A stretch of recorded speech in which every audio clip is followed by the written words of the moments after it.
This top 8 is beyond my expectations because this is the first time that I've seen Punk Stun actually show the world what it can do. Don't make the 30% of you guys have not smashed the elevator crap out of that subscribe button. Smash it so we can climb up the 100K ladder. Your breakdown for the wild card Cyclone top 8 for this regional is actually beyond my expectations. We had, well, 2 Despian top cut for this event, but there's not another single Sword Soul. Sword Soul, I've pretty much seen be the dominating force out of all of these national championships out here. But this 130-man plus regional here showed us that, you know what, we don't need to see Sword Soul be that top contending deck that it is. Then we also had dinosaurs, ladies and gentlemen. Yes, the actual dinosaurs got the chance to kind of come back out of the woodwork here and still prove to the community that they can function as a deck, which, once again, is beyond really my expectations, and I love it, ladies and gentlemen. I'm actually very happy to see that we got dinosaurs back out here. We also had a virtual world list, the top cut as well, playing the adventure package. We've pretty much seen that deck getting the chance to show up and do more and more here. We also had an Adagnister list. You guys should be very familiar with the pilot of this deck. Has been doing a lot of regional top cut back-to-back-to-backs here.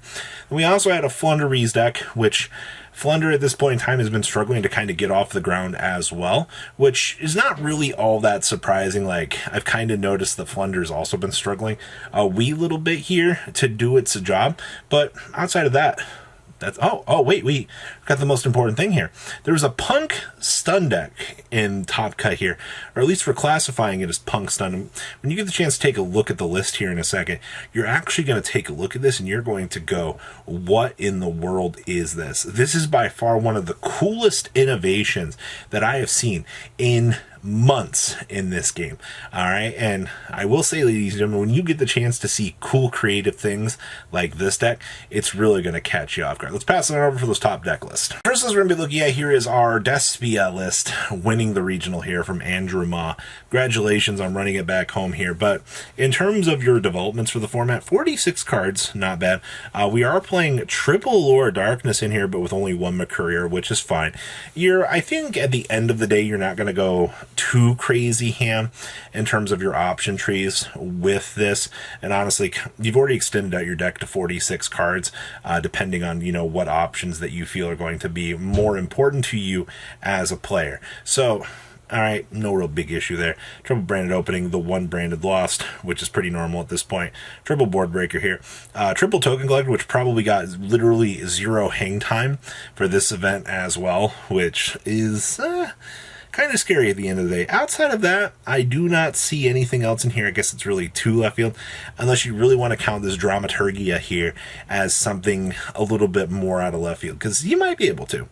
Next up here was our second place dinosaur list. Now, dinosaurs at this point in time have they've needed to evolve, and by evolve, we're main decking 1 evenly matched. I don't know how I feel about main decking this.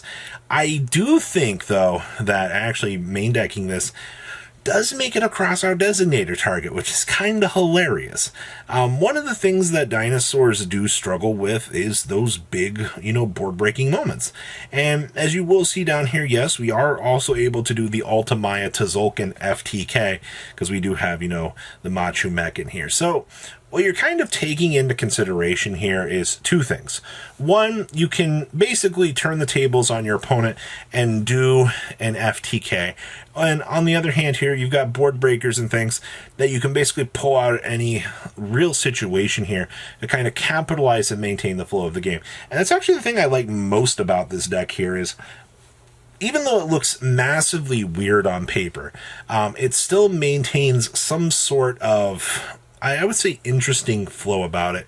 And I think that that's the one big thing that you want to see when it comes to Yu-Gi-Oh! Is the consistency that you're granted across the field here. So overall, I think that this list is actually awesome. All right. And you know what? Give this a shot if you're looking to play dinosaurs anytime soon. Next up here is our Adagnister list. Now, if you've noticed, pretty much consistently across the board here for this Agnister player, you have seen pretty much the same list come out of the woodwork every single time. It's the ability to basically have this going second aspect about your deck. And I know a lot of players have looked at going second this format, and a lot of them have said the same thing. It's not worth it. And it's very strange because when you're able to Mystic Mind your opponent, slow down the pace of the game, I mean, a lot of people aren't going to bring in Spell and Trap, destruction versus this deck. That's just not on their agenda unless, they're like, oh, well, we can break the field spell and do our thing. All right, well, if in an odd case they do end up going Link 6, the cool thing is the Link 6 is kind of seen a little bit less play now. Just kind of what we like to call the emergency button at the end of the day. If things are going south, just smash it on the table. All right. And then, of course, standard shout out to, the Crosswind Detonators, all of the other cards that are going to maintain your chance to play the game in case things do go wrong. And, I think that's the coolest thing about Agnisters.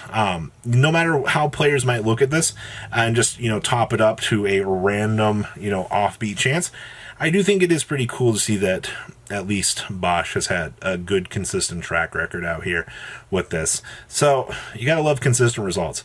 Like I said, this is one of the bigger online regionals that we've had the chance to see in a while now.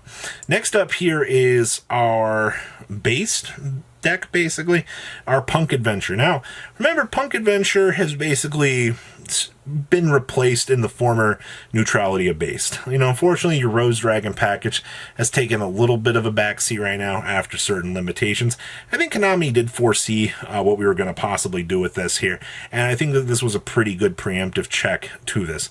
Honestly, outside of that, Sangan still being a one-card starter for this deck is absolutely hilarious. Basically just being able to grab the Arborea and shenanigans and on up. Yeah, there's a reason why Konami chose to reprint Sangan in the 4 upcoming set here, so you guys can get the chance to see that. Honestly, outside of that, this deck, it's not like a consistent shower across the board, but if you are going to play against this, it's going to catch you at a really wrong moment, and you're going to be like, what in the world is going on? And that's just what you want in this format. Next up here is our Flounder list. Now, unlike other Flounder lists, we're actually main decking the triple Harpies Featherstorm here. Now, we're actually even crazier here because we're actually playing the triple Mystic Mine as well. And if you've noticed, a lot of players kind of struggle to break these particular cards. And honestly, I think it's very foreshowing here that these particular power cards are what you really need to see in order to play the game. And unfortunately, I mean, Harpy's Featherstorm is a no fun allowed card for the opponent, but it's something that you have to focus on now, especially since the format is basically evolved to the point it has. I also find it hilarious down here that we're playing Rakara or Raska down here. Oh my god, the fun options that you can do. Where's the Yatagarasu though? I remember that showing up for 1 week and then people are like, wait a minute, it's not a winged beast? Oh! And then the last list that I have for you guys here is the famous, Amano Awado deck. Yes, this is your Punk Stun Adventure deck, ladies and gentlemen. And I'm not going to lie to you, looking at this deck on paper, you're probably like, what in the world are we doing here? Well, to be perfectly honest with you, you're just generating your adventure stuff, and then you're playing a very anti-meta focused game. I don't know if you guys remember back in the day here, where we would rely on monsters and the ability to deny the opponent the chance to play the game, through the Vanities, the Fossil Dynas, even the Jougans in here. You have the Board Breakers of Raigeki, one Lightning Storm, sure, and then your adventure package is meant just to make sure that you can basically capitalize and make some advantage. We recently just saw that pure Punk Adventure deck show up, and basically having an Amano Awado on the field that can't do its thing, you're just like, oh, okay, well, getting a generated monster across the field that the opponent can't out seems good to me. I do really like this deck. I think that this deck on paper is one of the more hilarious things that I've actually seen the chance to come up. We are playing the Prosperities for the filtering option so you can play the game. And then, of course, standard Punk shenanigans so you can actually climb up and build some interesting little boards here. Truthfully, outside of that, this might be something that you really want to mess around with out here. So, what do you guys think about this list? Please, if you comment down below, tell me what you think. Make sure you smash the crap out of that subscribe button so you guys don't miss out on more awesome content. And I'll see your beautiful faces back here later on the day, guys. Peace out. I give a shout out to Eugene here for helping me gather this info for this regional. It means the world that we have people in the community that can help us put together this data and help showcase it to the world. So thanks, Eugene. I do appreciate it. Patrons, thank you.